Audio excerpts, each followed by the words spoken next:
नमस्कार मित्रांनो. सरकारी कर्मचाऱ्यांना सहजरित्या पर्सनल लोन मिळतात, पण 11 ते 16% व्याजाचं हे कर्ज हळूहळू तुमच्या पगाराचा मोठा भाग गिळंकृत करते.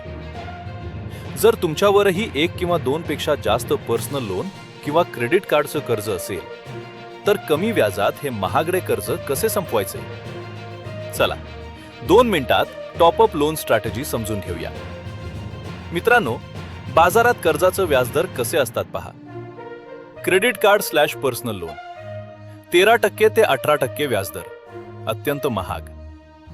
गृहकर्ज होम लोन 8.5% ते 9% व्याजदर, कमी व्याज.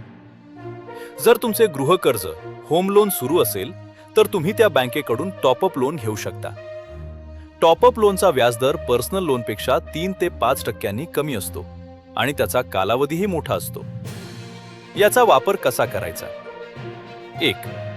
सर्वात आधी तुमच्या चालू असलेल्या गृहकर्जावर कमी व्याजाचे, उदाहरणार्थ 9% टॉपअप लोन घ्या.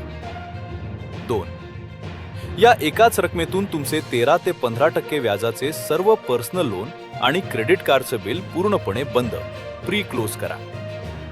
3. यामुळे तुम्हाला अनेक हप्ते भरण्याऐवजी फक्त एक कमी व्याजाचा हप्ता भरावा लागेल, ज्यामुळे दरमहा हजारो रुपयांची बचत होईल. थोडक्यात सांगायचे तर, जास्त व्याजाच्या कर्जाचे हप्ते भरत राहण्यापेक्षा डेट कन्सॉलिडेशन करून आधी महागडी कर्ज संपवा आणि दरमहाचा आर्थिक ताण कमी करा.